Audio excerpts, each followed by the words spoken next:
Welcome to the 24K Life Code. I am your host, Derick Gant.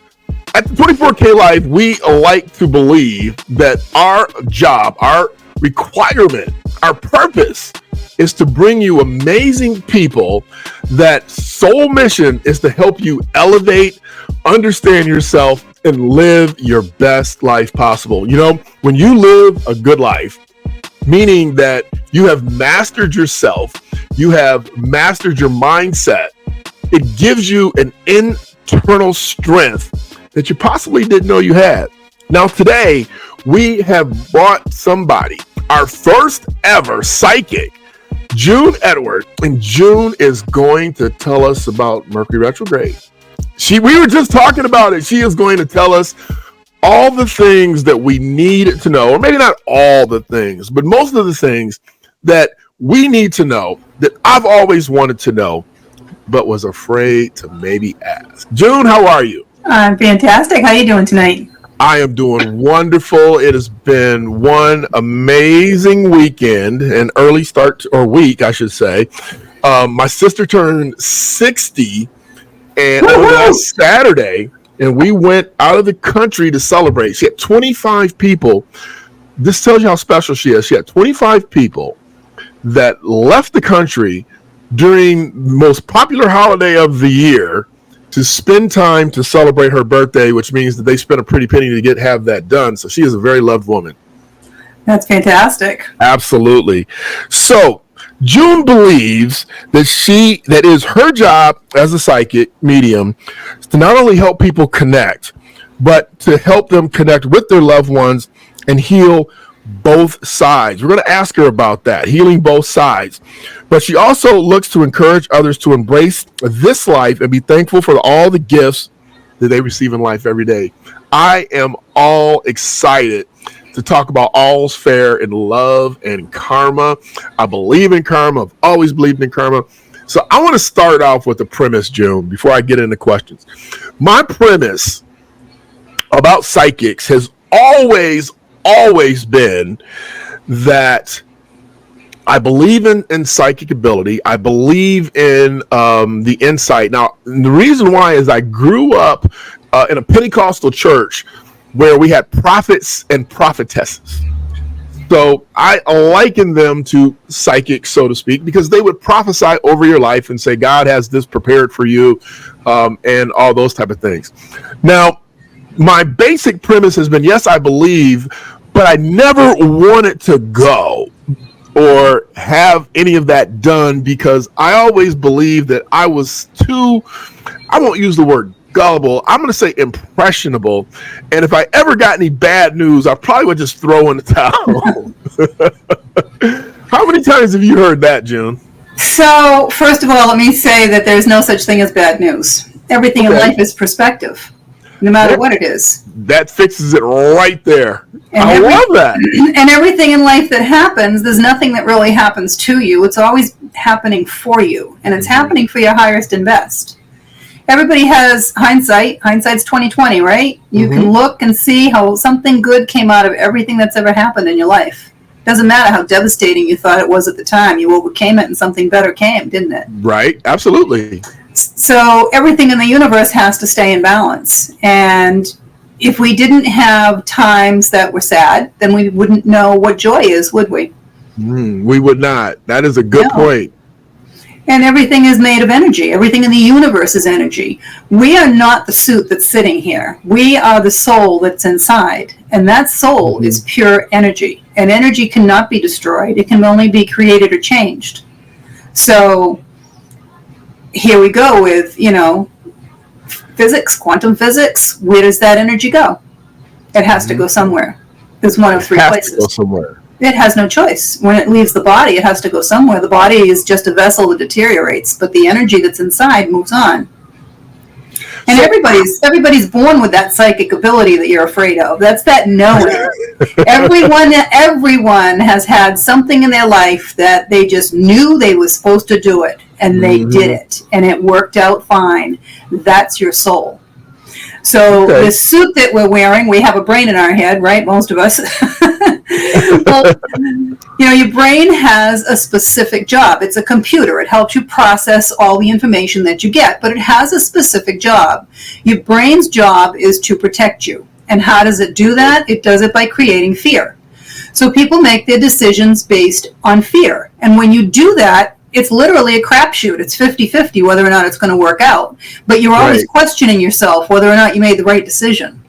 When you learn how to tap into your soul and make decisions from your soul, you know it's the right decision. You don't question it. You just do it. And it works out 100% the right way every single solitary time. So how do we tap into our soul? I mean, you see how interesting you are. I've even done the traditional, tell me about your background. but how do we tap into our soul decisions? It's all about raising your vibration, okay? And raising your frequency. So your soul is on a much higher frequency. Your soul is way too big for this body. So you have some of your soul is in your body. Some of the people can see the aura around your head. That's part of your soul that's right outside your body. And the majority of your soul is actually in the fifth dimension, which is the lowest level of heaven. And that orchestrates the timing of all the events that happen in your life. But it also helps you with decision making, knowledge, all those types of things. Helps you with connections. So when you can connect to your soul, you're not just connecting to the part that's in your body, you're connecting to the part that's in the higher realms, okay, that has all the information. So when you raise your vibration, you do that through joy, through love. Think about when you're in love, right? What a high you're on, right? Oh, yeah. That's a high vibration. But the easiest way to do it is to meditate. So most people pray. So even if they aren't into any religion or anything else, they'll ask the universe, they'll ask something, right? Some people only do it when they're desperate, whatever. But when you meditate, you're getting the answers. Yes. Okay. So when you tap into your soul, your soul has all the answers. You get the answers that way. You may not get it immediately when you're meditating, but you might get it later in the day. You might get it the next day. You might get it in a form of a symbol. Or something happening, so you get the message, but you will get the message. So what I do is I teach people how energy works, and I teach them how the universe works. And when you understand all that, the world is your oyster. I love it. So I'm going to go back to a little bit of the beginning, just because I'm curious. Were you born like this, or did you learn how to raise your own vibration? Were you born? You said we all have this ability. We all have the ability. Exactly. And I don't disagree with that, but we also know, and I shouldn't say we know, I believe in what has always been said, which is that women are more in tune with their intuition, with their soul, I would say, than most men. Not necessarily. They're more in touch with their feelings. Okay? Their feelings. So that mother intuition, my mom used to nail the shit out of me every time I was doing something. Even when I went away to college, she'd call me and say, not sure what's going on, but you probably should check yourself. And sure as you know what, I would be doing some stuff, not that moment, but just in general, maybe experimenting with something I shouldn't have been experimenting with. And I would be like, oh, wow, how does she know that? So keep in mind, scientifically, mothers are more connected to their children anyways, because through carrying that embryo for 9 months, that baby, you end up, they've proven, you have embryonic cells in your brain. So you have a connection that's lifelong to that child. Wow. That the father doesn't have. Yeah, the father doesn't have that. We don't have anything. We have wallets. That's it. Yeah.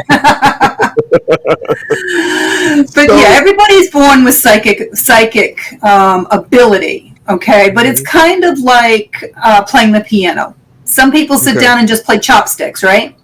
Other people can apply it themselves a little bit more and learn how to play a couple of songs. Other people really apply themselves and they can become concert pianists, right?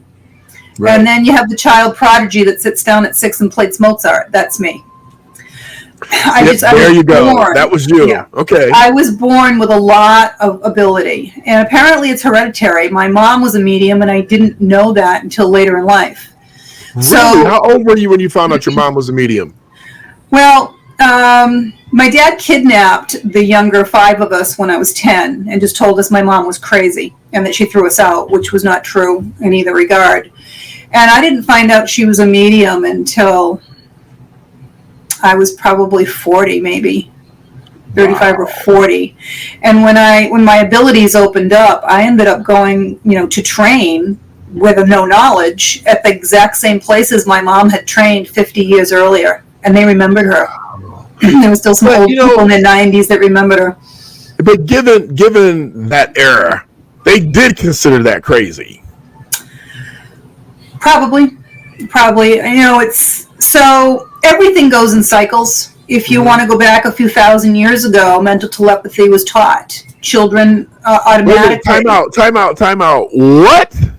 Thousands of years ago, mental telepathy was taught. And if you had children, you'd be working out in the field all day. There was no telephone to pick up to tell them it was time to come have dinner. It wasn't always because the sun was setting. Sometimes it'd be an emergency. Mental telepathy, thoughts are things. Where your thoughts go, your energy flows. Mm-hmm. And it was much more common thousands of years ago, and it was not a shunned thing. It wasn't a shunned practice. In fact, there used to be Magis. The Magi was the advisor to the rulers thousands of years ago. I remember that. Okay, so the regular deck of playing cards that we use, those were called the cards of the Magi. That's how old they are. And they're numerology and astrology combined. The book to read those cards was held by the Knights Templar for hundreds of years, thousands of years, and it fell into the Catholic Church hands in the early 1800s, and they did not want anyone to know how to read these cards, so they created parlor games. Now, the Gregorian calendar that we use in this country is based off of those playing cards. There are 52 cards in the deck, there's 52 weeks in the year. Mm-hmm. If you add them up numerically, they come to 364. If you add in your joker, which has a numeric value of 1 1/4, you have your 365 days of the year and your leap year. You have 4 seasons, you have 4 suits. You have the red and the black that signify the day and the night. You have 13 court cards, you have 13 moon cycles. You have 12 cards in each suit, you have 12 months in each year. You have 4 suits, you have 4 seasons. So when you're born with a birth card and a planetary ruling card, and then most people have a third card, which is called the Decante ruler, which is another planet that was in that area when they were born that influences their life quite a bit. And everyone's life breaks down into 13-year cycles, 7-year cycles, 7-week cycles, 7-day cycles, and yearly cycles. And you're ruled by 7 planets, the sun and the moon. And it's amazing. I've studied these cards for years to read them, and they're extremely accurate, and because it combines numerology and astrology together. I consider myself very well read, and I never heard that. I never even heard that about a regular pack of Yep, they were the cards. We call them the destiny cards now, but they were the cards of the Magi. Yeah. Wow. Actually, I did a journal. It's available on my website and on Amazon. It's called, it's the journal of the Destiny Card Journal. And it gives you your birth card depending on what your birthday is and tells you a little bit about you. Okay. Yeah, they're extremely accurate. Much more than a horoscope or an astrology chart. More than a horoscope? Oh, absolutely. Yeah, you can use them in conjunction with an astrology chart. They're extremely accurate. Yeah, and if you have a lot of psychic ability in order to read them, they're that much more. I have pinned down and predicted 3 people's deaths at this point: marriages, births, moves, job location, changing jobs, all kinds of things. Yeah, they're amazing. That is, you have me speechless. I don't think I've done a podcast yet where I was just speechless. I've not heard of this, and I don't even know what to say, because I've heard of a lot of things, and I believe in numerology, and I know all about the tarot cards and the horoscopes and astrology and your birth hour and month, and I've never heard that a regular, I tell you what, man, those people, and I'm not going to say who they are, but those people, they changed a lot of things to hide a lot of things from us in the past. Oh, yeah. That's crazy. Exactly. And then, there's psychics and there's psychic mediums, and everyone has the ability. However, you have the old gypsies that used to travel around as psychics, and they had a reputation of working with the circus and, ripping people off and all that stuff. But none of them are mediums. You will never find one of those people that is a medium, because they will, the souls from the other side and the angels will not work with you if you're not doing it pure of heart. Really? Yeah. So medium, literally, I talk to dead people. I see dead people. I see the souls from the other side, all of that. I see dead people. I see dead people, exactly. I see that movie. That is just so incredibly interesting. I don't know that I've ever talked to anybody that said that they have talked to the dead. So you are Whoopi Goldberg in Ghost. Yes and no. Great movie. Very accurate in a lot of ways. Yeah. Well, that's what I'm starting to gather from what you're sharing. Yeah. So when I asked to speak with you and have you on our podcast, I really wanted to talk more about relationships. Okay. I was very interested in relationships and connection, and you have a book, All's Fair in Love and Karma: 5 Steps to Relationship Mastery. Why is it so tough for some people to find someone? So you can't look. That's why. Right. This is not how the universe works.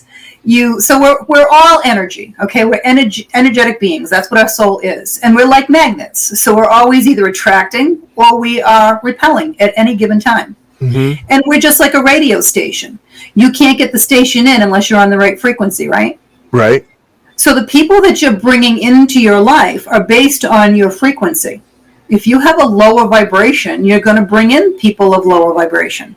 Right. The only way to bring in what it is you really want is to raise your vibration and work with the universe. And then you can kind of put your order in like a restaurant and they'll bring you what you want.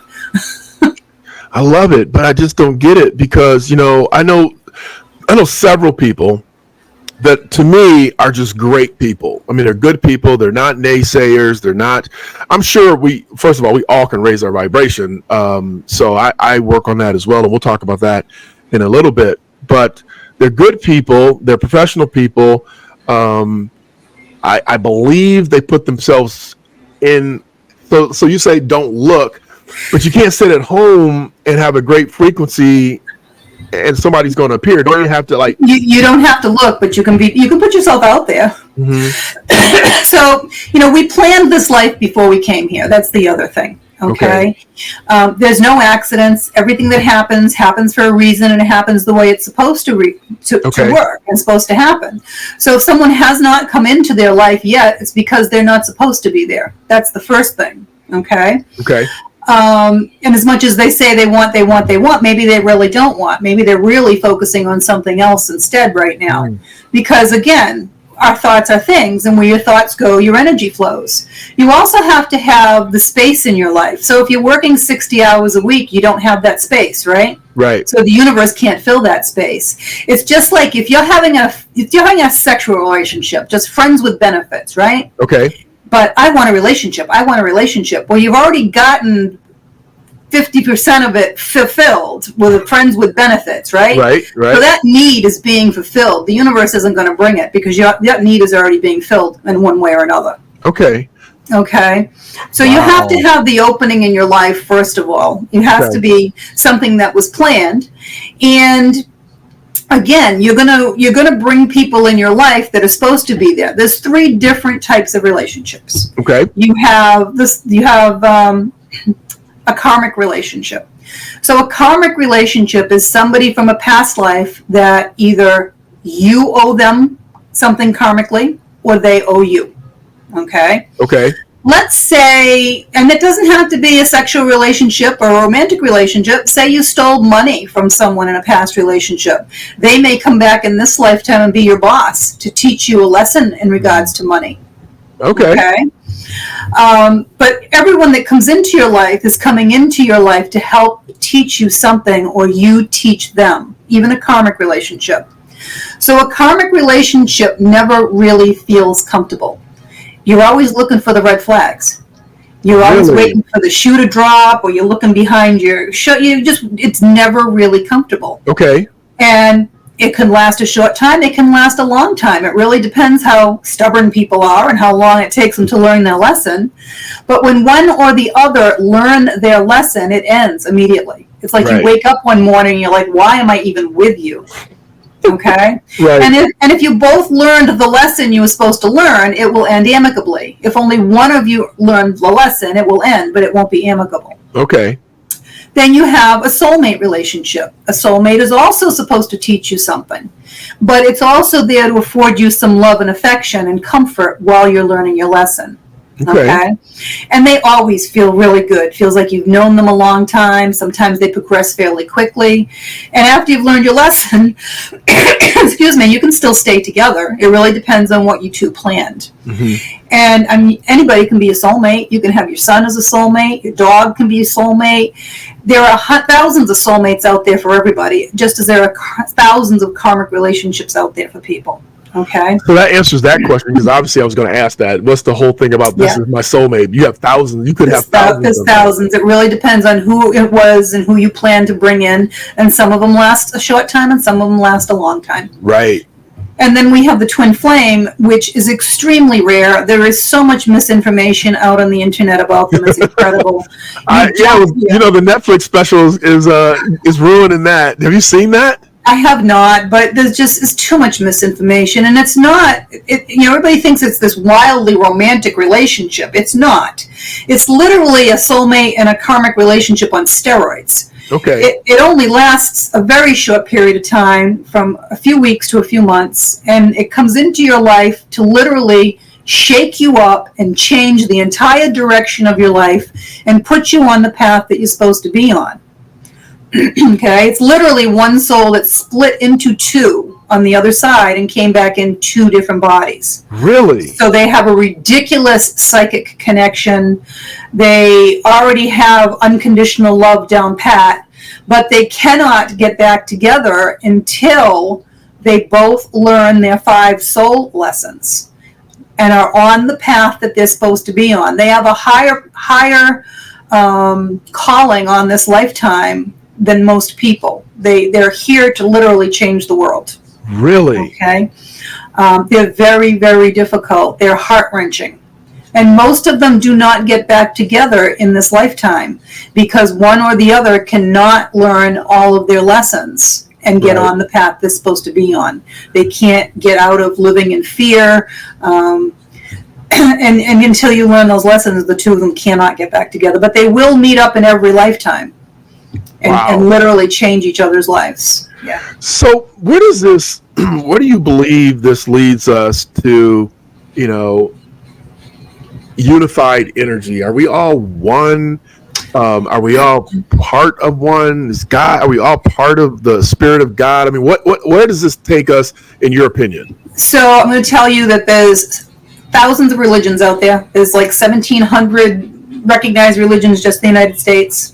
They all serve a purpose. They're all right and they're all wrong. Mm-hmm. Okay, most of them are all businesses, but they do serve a purpose. Okay, they all serve a purpose. And when if you're listening to me, you're listening to me for a reason, and there's something that I'm going to say that's important to you. Okay, that you need to hear. And what I will say is that when you get to the other side, you're going to know that there is only one. And you can call it whatever you want. Source energy, God, Jehovah, Buddha. It doesn't matter. There is only one.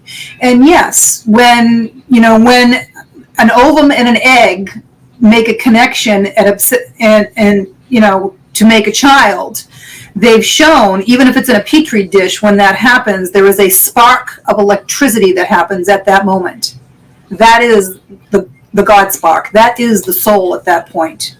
Wow. Okay? Yes. So yes, we all have what I call the God spark. That's what gives you your soul.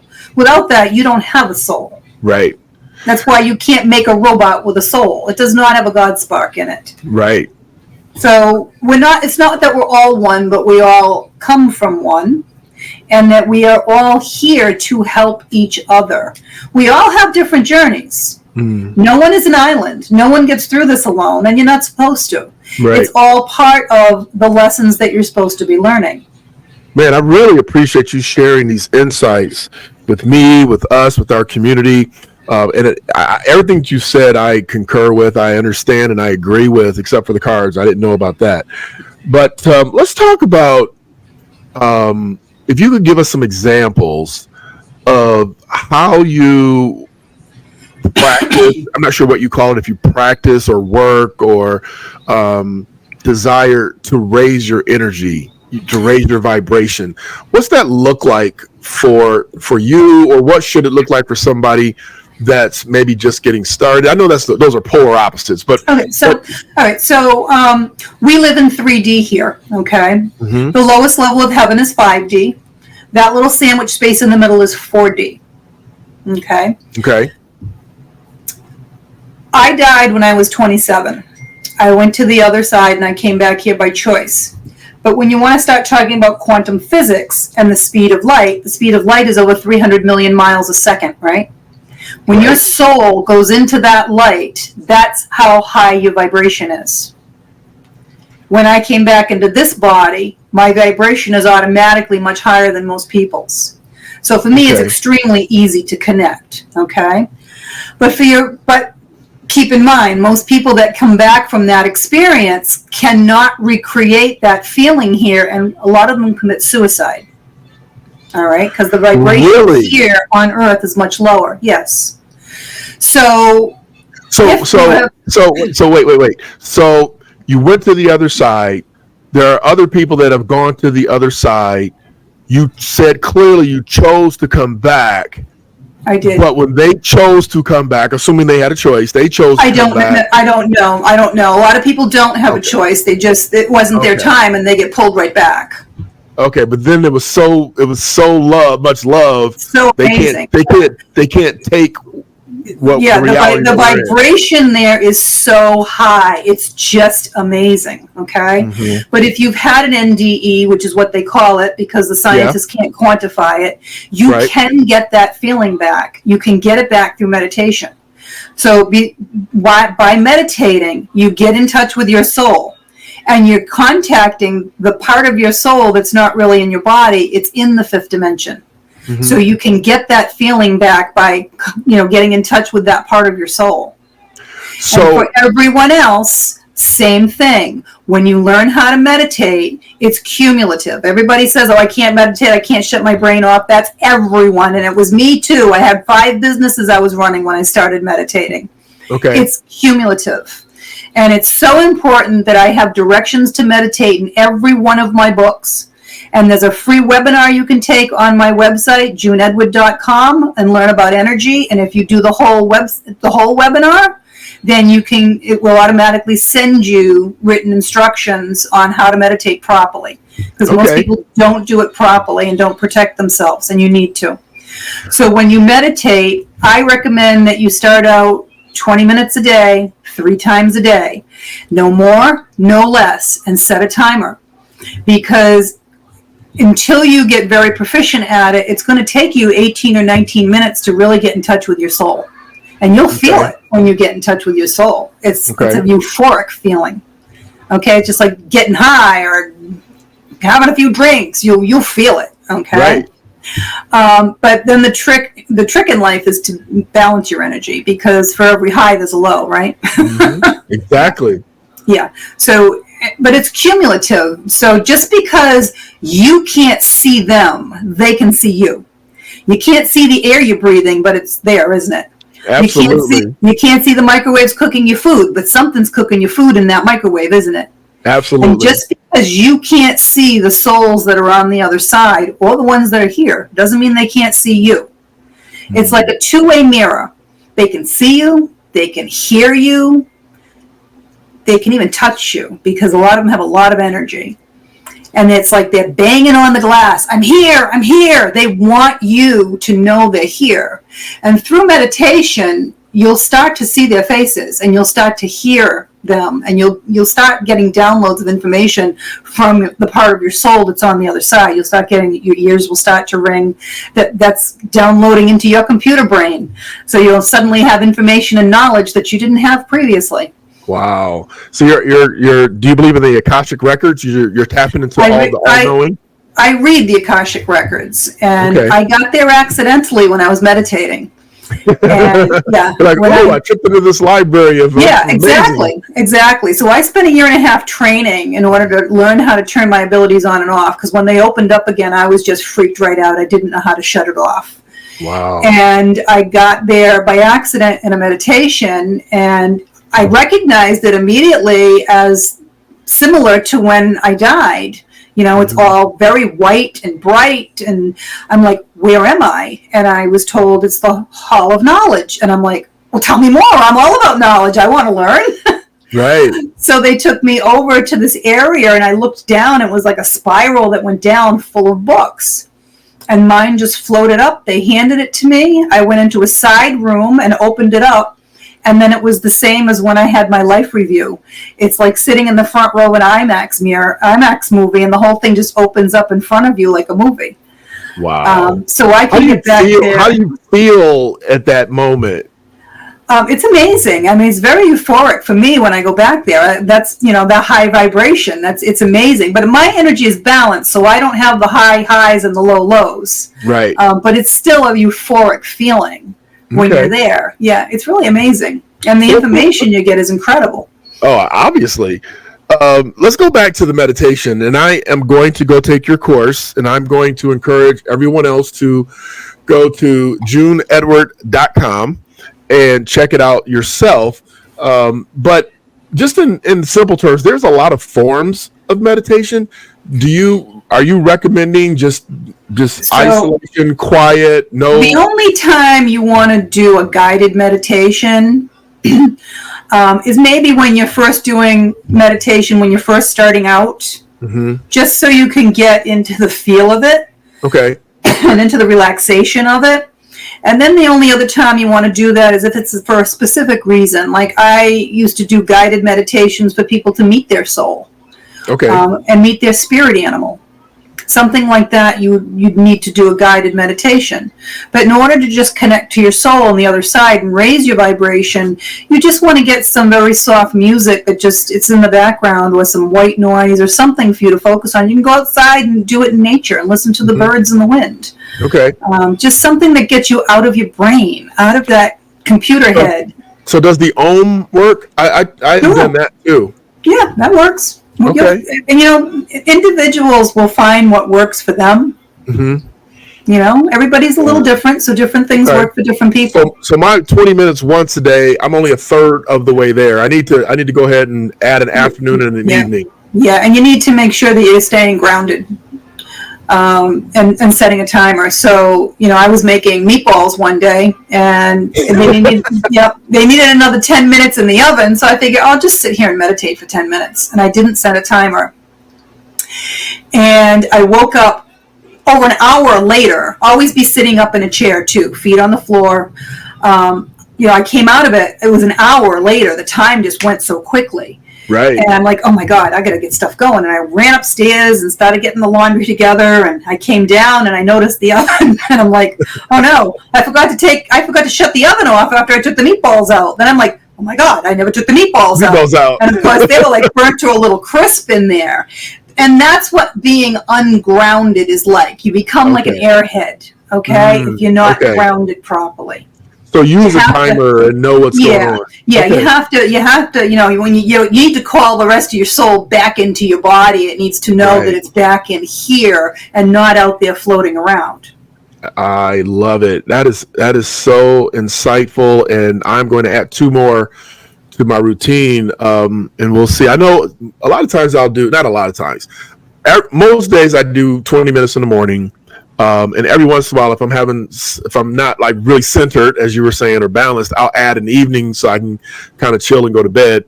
But I haven't done that ritualistically. And you're saying that needs to happen 3 times a day. You brush your teeth every day. You take a coffee break. You eat lunch, whatever. But you need to make it a part of it has to be a lifestyle. Right. I love it. It has to be a lifestyle 3 times a day. I mean, I meditate, once you get used to it, once you've been doing that 3 times a day for 20 minutes, then you can do 1 or 2 times a day for 20 minutes and maybe throw in 2 or 3 5-minute meditations just to balance yourself and calm down, things like that. If you're feeling a little stressed, Take 5 minutes and meditate for 5 minutes. Immediately, you'll start connecting faster and faster the more you do it. Right. It's progressive. It is cumulative. And that's the last thing. I want to end on that note. I have never heard that meditating was cumulative. So here's the second thing that you've introduced me to. So by cumulative, you're saying every time I meditate, I am building on the last time I meditated. You are. They're more of the souls on the other side are gathering because they all know, hey, listen, he's trying to connect to us. Mm-hmm. Come on over. And your brain is shutting off. Your soul is connecting more. You're building, and it's interesting. So when you raise your vibration, everybody wants to hear this, okay? Everybody wants to know how to become younger and turn the clock back, right? Mm-hmm. Meditation will do that for you because when you raise your vibration, the cells turn over faster in your body. Okay. And you literally turn the clock back. You'll start to look younger. I love it. Well, with that, I thank you so much. That is the tip of the day. Meditate. It is the best anti-aging cream you can get. It is. And the best balancing. It sounds like a universal healing tool too. So I am a practitioner of meditation. And for those of you that are religious, I didn't say spiritual, you're religious and you think it's some voodoo, I encourage you to think about it this way. When you pray, do you ever quiet yourself to listen for an answer? And most people say no. So think about that. You pray, you're asking for grace, you're asking for love, you're asking for peace, you're asking for money, you're asking for help, you're asking for health, you're asking for healing.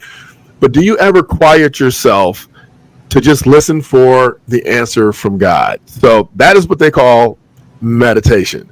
So I encourage you all to do that. Don't be afraid of it. It is definitely I was always called, when I say always, as an adult, I was always called to meditate. I didn't always listen to it. It took me a while to go ahead and get into it, but I always knew I was supposed to quiet myself and do that. And I don't know why, but I was, and I did that. So I was ahead of the game in my life and in my crew, and taught my sons how to meditate. We had a meditation room in our house when the kids grew up. And so they knew that when anyone was in that room, you couldn't disturb them. No phone calls, no questions, no nothing. Don't knock on the door until that door was open. And so we taught our kids the power of meditation very, very early. That's great. June, thank you so much. And I can't wait to have you back again. For everyone else, go to JuneEdward.com. All's fair in love and karma. She also has a journal on meditation that will help you understand how to, when to, and why to. With that, thank you, June. I'm so glad you shared some time with us tonight. Thank you. Have a great holiday. All right, you too. Thank you. Thanks. Bye. Bye-bye. So there you have it. We love to bring people in that are just passionate about what they know, passionate about what they do. They are concerned about their sisters and brothers, and they're willing to offer insights and tips to help us all elevate to become our absolute best selves, to live our 24K life. I'm Derick Gant. Be your best, bring your best. Go check JuneEdward.com out and make sure that you like and share this podcast. If you're on YouTube, we ask you to like and share, and also comment and engage. Let us know what you'd like to hear more of, and we will do our absolute best to bring you those guests. I'm Derick Gant. Have a great, great evening.